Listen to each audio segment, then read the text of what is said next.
A whirlwind of chaos. One day everything feels fine, and the next you're buried under a mountain of stress, anxiety, and to-do lists that never seem to end. It's like you're constantly fighting fires just trying to keep your head above water. If that sounds familiar, trust me, you are not alone. So many feel this way. But what if I told you there's a way to find calm in the storm? A way to bring order to that chaos, not by changing everything around you, but by starting from within. Let's talk about that. The first step, and honestly the most important one, is to start looking inward. We spend so much time focused on the external world, our jobs, our relationships, our social media feeds, that we forget to check in with ourselves.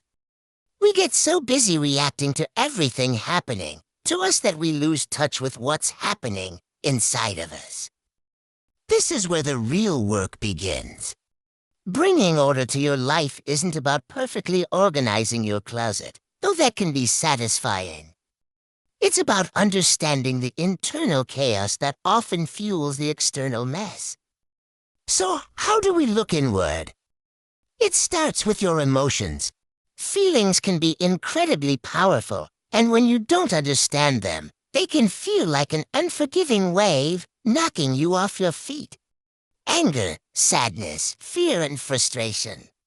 These emotions can take over and dictate our actions, leading to more chaos. The key is to learn how to deal with them, not by suppressing them or pretending they don't exist, but by truly understanding them. Think of your emotions as messengers. What is your anger trying to tell you? Maybe a boundary has been crossed, and you didn't speak up, you let it go unnoticed. What is your anxiety pointing to? Perhaps there's an area of your life that needs more attention or preparation, yet you know you're avoiding it. When you start to observe your feelings without judgment, something amazing happens. You begin to realize a fundamental truth. You are not your feelings. You are the one who is experiencing the feelings. There's a huge difference. Think about it. You can say, I am feeling angry, which is very different from saying, I am an angry person. One is a temporary state, the other feels like a permanent identity. You are the calm, steady presence that is aware of the anger, the sadness, or the joy passing through. You are the sky, and your emotions are just the clouds. This is a game changer because feelings and emotions are constantly changing. They are fluid, not fixed. Have you ever been incredibly upset about something, only to feel completely different about it a few hours or a day later? That's the nature of emotion. It flows. It comes and it goes. The chaos often comes from us clinging to these feelings or trying to fight them off. We get stuck in a loop. But when you understand that feelings change, you will begin the process of not attaching or identifying with them, but understanding them in depth. You can feel a wave of sadness without believing you'll be sad forever. You can experience a moment of panic without letting it spiral into a full-blown crisis. Treat it like you would treat taking a dump. When you feel like you gotta take a dump, you go to the bathroom and deal with what comes out. You clean up the mess and wash your hands. The smell may linger, but eventually it fades. When you feel emotions, don't go to the bathroom, but inward and deal with them right away, or you might emotionally have skid marks.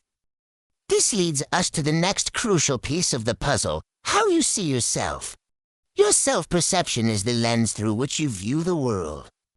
If you see yourself as someone who is constantly overwhelmed and incapable of handling life, then that's the reality you will create.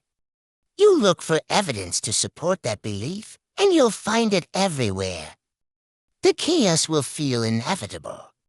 But what if you started to see yourself differently?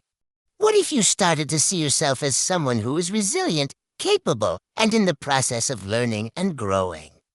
This isn't about toxic positivity or just telling yourself, "I'm great" in the mirror.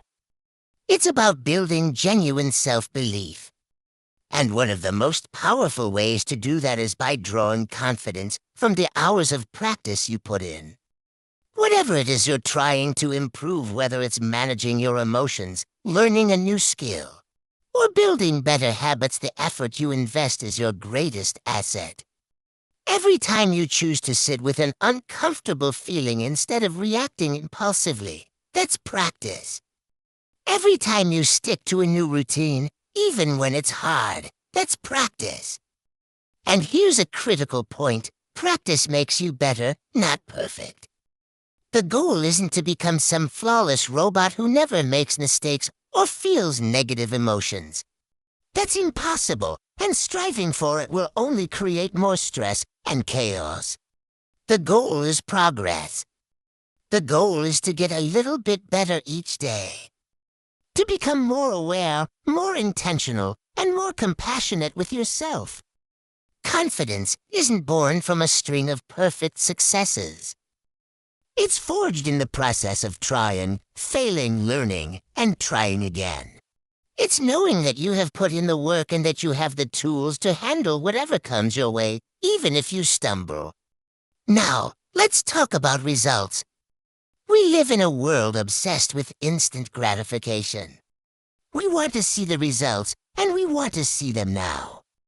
When you start this journey of ordering your inner world, you may not see or feel dramatic changes right away. You might still have bad days. You might still fall back into old patterns. It can be discouraging. But the real results aren't always big and flashy. They're often subtle, quiet moments of progress. The most significant result is when you start to become more aware. It's that moment when you catch yourself in the act. Maybe you're about to snap at someone out of frustration, and suddenly a little voice inside says, "Wait, I'm feeling frustrated. Let me take a breath." Or maybe you find yourself scrolling endlessly, and you recognize that you're doing it to avoid a difficult task. That moment of recognition, that moment of catching yourself in the process of allowing chaos, that is everything. That is where your power lies.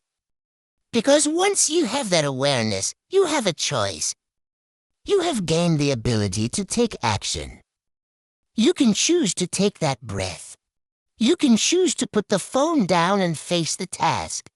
You can choose to respond instead of react. This is how you slowly but surely begin to dismantle the chaos. It's not a single, grand act of tidying up your life. It's 1,000 small, conscious choices made every single day. It's the choice to be present, to understand your emotions, to believe in your own capacity for growth, and to honor the practice you're putting in. So if you're feeling lost in the chaos, remember this: the path to order begins within. It starts with a simple willingness to look inward, to get to know yourself, and to be patient with the process. The results will come not as a sudden arrival at a perfect destination, but as a gradual unfolding of a more peaceful, intentional, and ordered life. You have the ability to create that for yourself. Thank you so much for watching. If this resonated with you, please consider liking the video and subscribing to the channel for more. I'd love to hear your thoughts in the comments below. See you soon.